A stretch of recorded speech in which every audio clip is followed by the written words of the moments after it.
Живая шляпа. Шляпа лежала на комоде.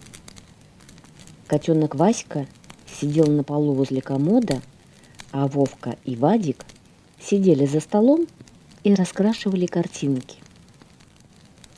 Вдруг позади них что-то плюхнулось. Они обернулись и увидели на полу возле комода шляпу. Вовка подошел к комоду, нагнулся, хотел поднять шляпу, и вдруг как закричит: «Ай-яй-яй!» и бегом в сторону. «Чего ты?» – спрашивает Вадик. «Она живая?» «Кто живая?» Шляпа!» «Что ты? Разве шляпы бывают живые?» «Посмотри сам!» Вадик подошел поближе и стал смотреть на шляпу. Вдруг шляпа поползла прямо к нему. Он как закричит: «Ай!» и прыг на диван. Вовка за ним. Шляпа вылезла на середину комнаты и остановилась. Ребята смотрят на нее и трясутся от страха. Тут шляпа повернулась и поползла к дивану. «Ай! Ой!» – закричали ребята. Заскочили с дивана и бегом из комнаты. Прибежали на кухню и закрыли за собой дверь. «Я ухожу», – говорит Вовка. «Куда?» «Пойду к себе домой». «Почему?» «Шляпы боюсь. Я первый раз вижу, чтоб шляпа по комнате ходила». «А может быть, ее кто-нибудь за веревочку дергает?» «Ну, пойди, посмотри. Пойдем вместе. Я возьму кочергу. Если она к нам полезет, я ее кочергой тресну». «Постой, я тоже кочергу возьму». «Да у нас другой кочерги нету». «Ну, я возьму лыжную палку». Они взяли кочергу и лыжную палку, приоткрыли дверь и заглянули в комнату. «Где же она?» – спрашивает Вадик. «Вон там, возле стола». «Сейчас я ее как тресну кочергой», – говорит Вадик. «Пусть только подлезет поближе, бродяга такая». Но шляпа лежала возле стола и не двигалась. «Ага, испугалась», – обрадовались ребята. «Боится лезть к нам».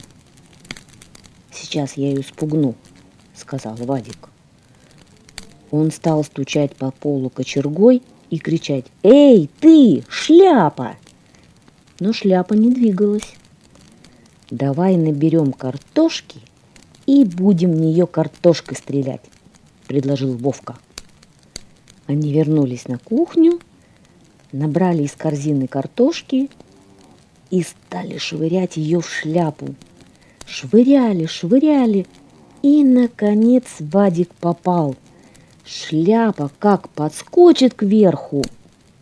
«Мяу!» – закричало что-то. Глядь, из-под шляпы высунулся серый хвост, потом лапа, а потом и сам котенок выскочил. «Васька!» – обрадовались ребята. «Наверное, он сидел на полу, а шляпа на него с комода упала», – догадался Вовка. Вадик схватил Ваську и давай его обнимать. «Васька, миленький, как же ты под шляпу попал?» Но Васька ничего не ответил, он только фыркнул и зажмурился от света. Мишкина каша. Один раз, когда я жил с мамой на даче, ко мне в гости приехал Мишка. Я так обрадовался, что и сказать нельзя. Я очень по Мишке соскучился. Мама тоже была рада его приезду. «Это очень хорошо, что ты приехал», — сказала она. «Вам вдвоем здесь веселее будет. Мне, кстати, завтра надо в город поехать. Я, может быть, задержусь. Проживете тут без меня 2 дня?» «Конечно, проживем», — говорю я. «Мы не маленькие. Только вам тут придется самим обед готовить. Сумеете?» «Сумеем», — говорит Мишка. «Чего там не уметь-то?» «Ну, сварите суп и кашу. Кашу ведь просто варить». «Сварим и кашу. Чего там ее варить?» — говорит Мишка. Я говорю: «Ты смотри, Мишка, а вдруг не сумеем? Ты ведь не варил раньше?» «Не беспокойся, я видел, как мама варит. Сыт будешь, не помрешь с голоду. Я такую кашу сварю, что ты пальцы оближешь». Наутро мама оставила нам хлеба на 2 дня, варенья, чтоб мы чай пили.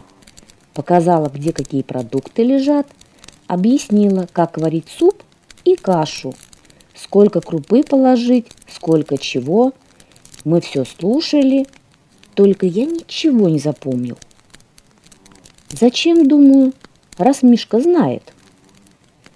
Потом мама уехала, а мы с Мишкой решили пойти на реку рыбу ловить.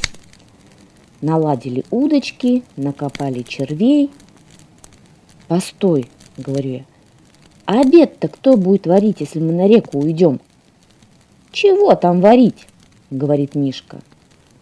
«Одна возня, съедим весь хлеб, а на ужин сварим кашу. Кашу можно и без хлеба есть». Нарезали мы хлеба, намазали его вареньем и пошли на реку. Сначала выкупались, потом разлеглись на песке, греемся на солнышке и хлеб с вареньем жуем.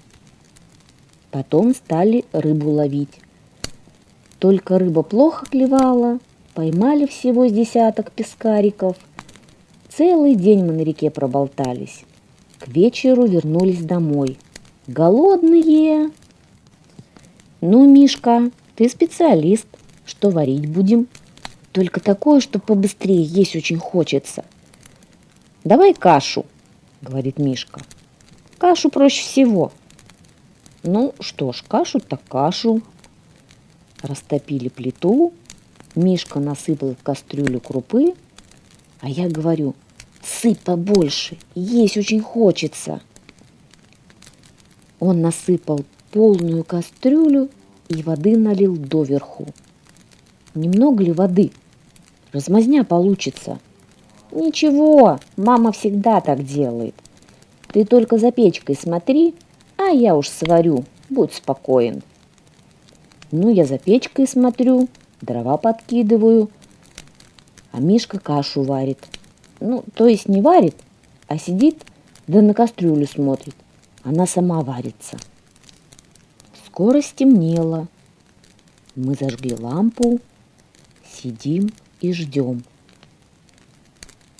Вдруг смотрю, крышка на кастрюле приподнялась, и из-под нее каша лезет.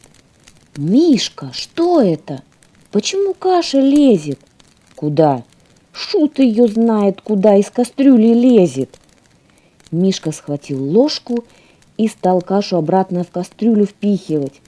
Мял ее, мял, а она будто пухнет кастрюле, так и вылазит наружу. «Не знаю», — говорит Мишка, — «с чего это она вылезать вздумала? Может быть, готова уже?» Я взял ложку, попробовал. Крупа совсем твердая. «Мишка, куда же вода девалась? Совсем сухая крупа». «Не знаю. Я много воды налил. Может быть, дырка в кастрюле?» Стали мы кастрюлю осматривать. Нет никакой дырки. «Наверное, испарилась», — говорит Мишка. «Надо еще подлить». Он переложил лишнюю крупу из кастрюли в тарелку и подлил в кастрюлю воды. Стали варить дальше. Варили. Смотрим, опять каша наружу лезет. Ах, чтоб тебя! Куда ж ты лезешь? Мишка схватил ложку и опять стал лишнюю крупу откладывать. Отложил и снова пух туда кружку воды. Вот видишь, говорит, ты думал, что воды много, а ее еще подливать приходится. Варим дальше. Что за комедия? Опять вылезает каша. Я говорю, ты, наверное, много крупы положил. Она разбухает, и ей тесно в кастрюле становится. Да, говорит Мишка, кажется, я много крупы переложил. Это все ты виноват. Клади, говорит, побольше, есть хочется. А откуда я знаю, сколько надо класть? Ты ведь говорил, что умеешь варить. Ну и сварю, не мешай только. Да, пожалуйста, не буду тебе мешать. Отошел я в сторонку, а Мишка варит.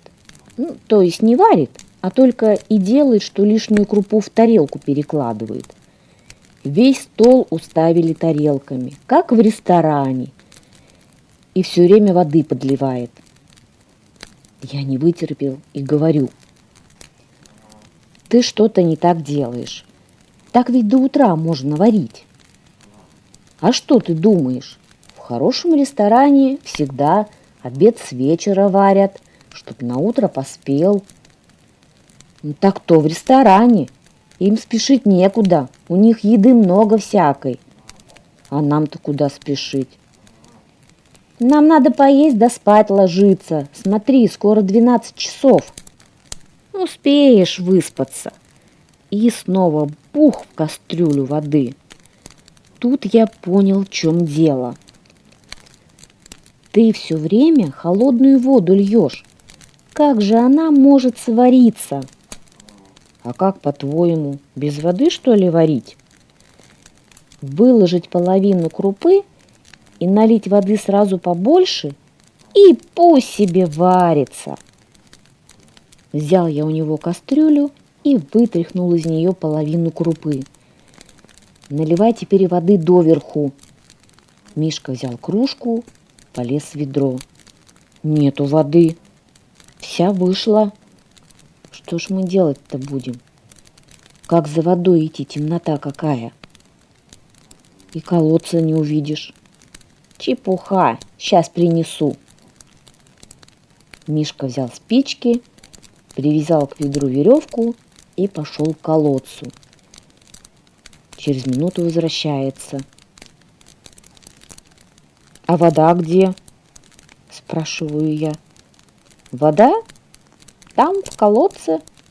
Сам знаю, что в колодце. Где ведро с водой? И ведро в колодце. Как в колодце? Так, в колодце.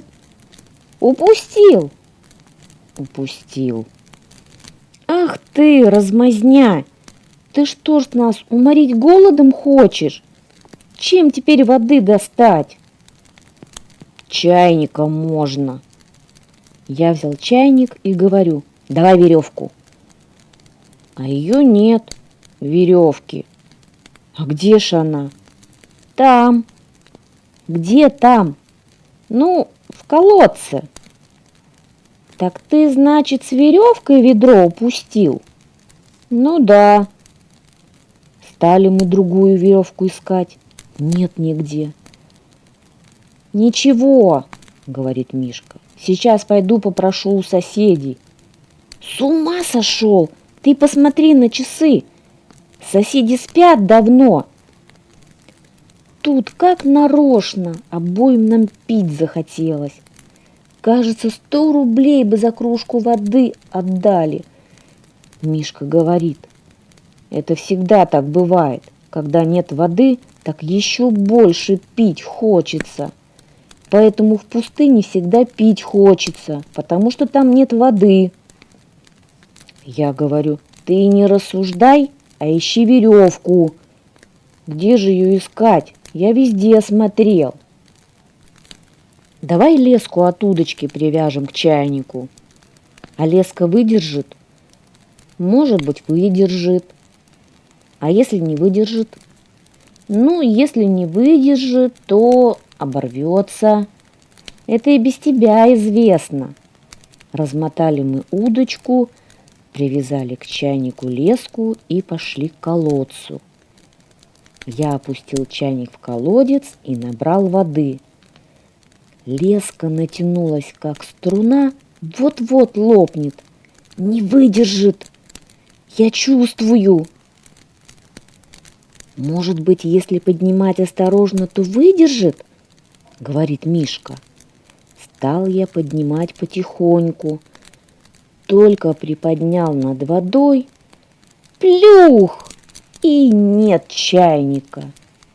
Не выдержала? Спрашивает Мишка. Конечно, не выдержала. Чем теперь доставать воду? Самоваром, говорит Мишка.